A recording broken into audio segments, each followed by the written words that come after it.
안녕하세요. 변PD의 세상 토크입니다. 오늘 영상의 목차를 말씀드릴게요. 파트 1. 책 두 권 소개, 테이레시아스 이야기. 파트 2. 섹스 만족도는 남자와 여자 중에 누가 더 높을까? 파트 3. 오이디푸스 컴플렉스 이야기.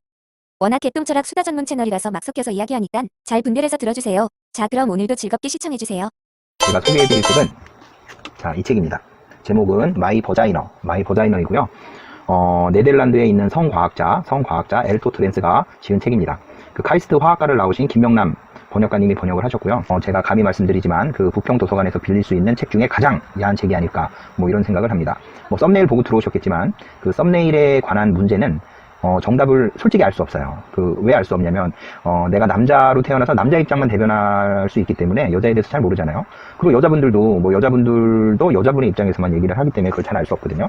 그래서 이 책에서는 그 해답을 어떻게 설명을 하고 있냐면, 남자로도 살아보고 여자로도 살아본 사람이 있습니다. 세계의 유일무이한 존재.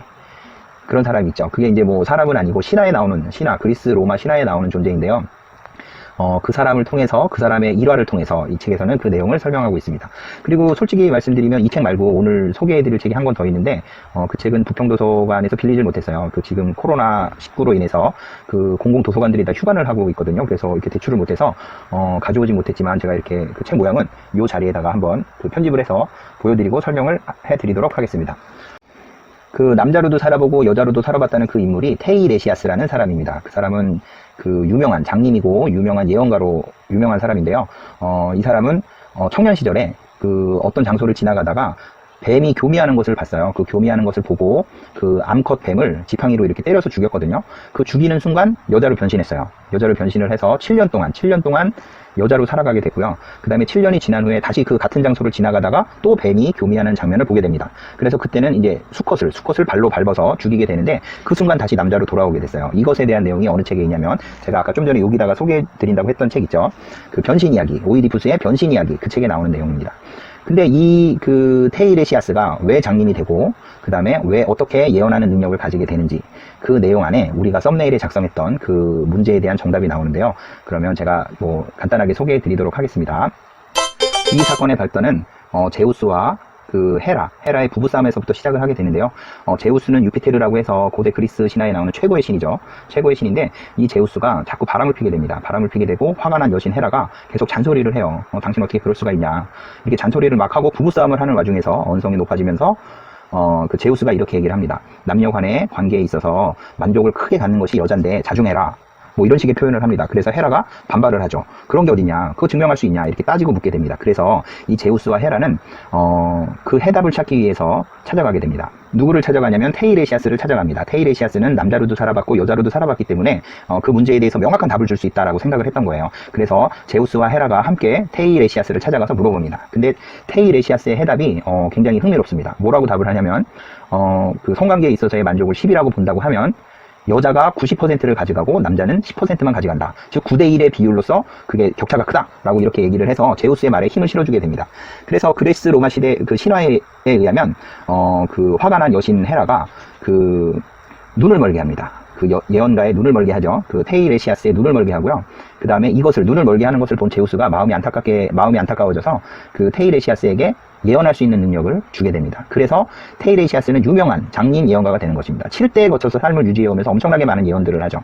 그리고 예언들을 했던 것들 중에 굉장히 유명한 것들이 있는데 오이디푸스 증후군, 오이디푸스 컴플렉스라고 아시죠? 그 오이디푸스 증후군은 엄마를 많이 사랑하고 그래서 우리가 이제 남성들이 결혼을 한 배우자를 찾을 때 자신의 어머니와 비슷한 사람을 찾는다. 그런 것을 이제 오이디푸스 증후군이라고 하는데요. 이 오이디푸스가 자기 아버지를 살해하고 엄마와 혼인을 하게 됩니다. 근데 이런 사실을 오이디푸스에게 알려준 게 바로 이 장님 예언가입니다. 그래서 더욱 유명한 인물이죠. 그러면 그 흥미로운 얘기가 또 있는데요. 오이디푸스에 대해서 잠깐 알아보겠습니다. 그 오이디푸스는 테베라는 나라의 왕자로 태어났어요. 근데 그 예언가들이 아들이 태어나면 그 아들이 아버지를 죽이고 엄마를 범할 것이다 라는 예언을 계속 쏟아냈어요. 그래서 이 테베의 왕인 그 오이디푸스의 친부는 아이가 태어나자마자 아이를 죽이기로 했습니다. 그래서 죽이기 위해서 그 발목에다 가죽끈을 묶고 양치기에게 보냈어요. 그랬는데 이 양치기들은 차마 어린 아이를 죽이지 못하고 그 이웃나라 이웃나라인 그 코린토스라는 이웃나라의 양치기에게 보내게 됩니다. 근데 그 가죽군이 계속 쪼여와서 아이의 발목이 퉁퉁 부었었거든요. 그래서 오이디푸스라는 말의 뜻이 퉁퉁 부은 발이라는 뜻입니다. 그래서 코린토스에서 이제 그 양치기들이 아이를 임금에게 데리고 가요. 그 코린토스 왕에게 데리고 가고, 그 코린토스의 왕은 그 너무나 이쁜 아이를 보고 이 아이를 양자로 삼기로 결정을 합니다. 그래서 이 오이디푸스는 본인이 테베의 왕인지 테베의 왕자인 것을 모르고 코린토스의 왕자로 자라나게 됩니다. 그래서 코린토스의 왕자가 되었는데, 어느 날 코린토스에게 그 테이레시아스가 코린토스의 왕자인 오이디푸스에게 와서 예언을 말해줍니다. 당신은 아버지를 죽이고 엄마와 결혼하게 될 운명을 타고났다라고 얘기를 해주는 거예요.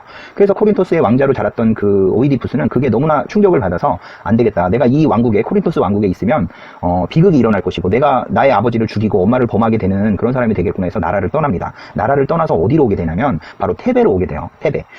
결국은 본인의 친엄마, 친아버지가 있는 나라로 오게 됩니다. 근데 오는 과정에서 그 유명한 스핑크스의 수수께끼 아시죠? 스핑크스가 수수께끼를 내서 그 수수께끼를 답하지 못하면 죽였죠. 모두 다 잡아먹었다고 하죠. 근데 그 수수께끼를 유일하게 풀어내는 사람이 바로 이 오이디푸스입니다. 질문은 여러분도 잘 아실 거예요. 그 스핑크스의 유일한 수수께끼. 목소리는 하나인데 어려서는 4발로 걷고 좀 성장해서는 2발로 걷다가 노년에는 3발로 걷는 것이 무엇인지 아느냐. 그 질문의 정답은 바로 인간이었습니다. 오이디푸스는 이것이 정답이 인간이라는 것을 마치고, 그 정답을 마치고 이제 스핑크스는 너무나 충격을 받아서 그 산꼭대기에서 떨어져서 죽고요. 그래서 이제 그 테베로 들어가는 길목에서 그 코린토스 왕자인 오이디푸스는 자기의 친아버지 일행을 만나요.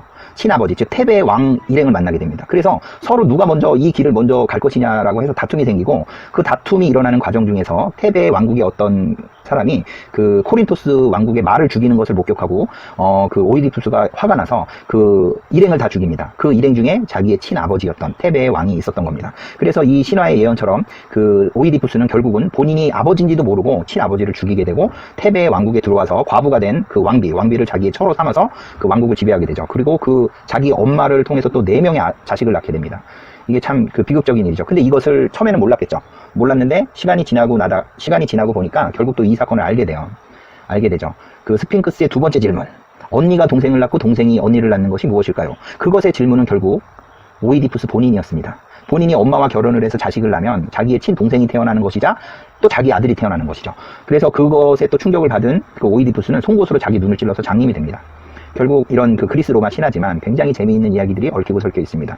오늘 소개해드린 내용은 물론 썸네일에 있는 그런 그 자극적인 내용도 있지만 그거는 일부였죠. 그것도 있지만 우리가 이제 그리스 로마 신화에서 볼 수 있는 재미있는 이야기들 몇 가지를 소개해봤습니다. 그리고 제가 그 썸네일에 있는 그 논란에 대해서는 그 네이버 카페나 SNS 같은 데 글을 전에도 올린 적이 있는데, 그 글들을 보시면 대부분 남성분들은 그래 맞아 막 이렇게 대답을 하시고, 근데 대부분의 여성분들이 반문을 제기하세요. 아니 뭐 여자가 90%가 좋고 남자가 10%만 좋은데 왜 이렇게 남자들은 그것에 목매다냐, 이거 잘못된 거 아니냐, 이 신화 내용을 믿을 수 있냐. 물론 신화도 구전되어서 내려오는 이야기일 뿐입니다. 뭐 소설에 가까운 이야기일 뿐입니다. 그렇지만 그 후세 사람들도 성과학자라고 불리는 엘트 트랜스 이분에 의하면 수없이 많은 연구를 해왔던 것 같아요. 해왔던 것 같고, 뭐 아직 그 명확한 답을 찾을 수는 없지만 그 우리가 이제 그 신화를 통해서 이렇게 간단하게 재미있는 사실들을 한번 찾아봤습니다. 오늘 준비한 내용은 여기까지고요. 구독, 좋아요도 눌러주시면 감사하겠습니다. 그러면 다음 영상에서 또 뵙겠습니다. 감사합니다.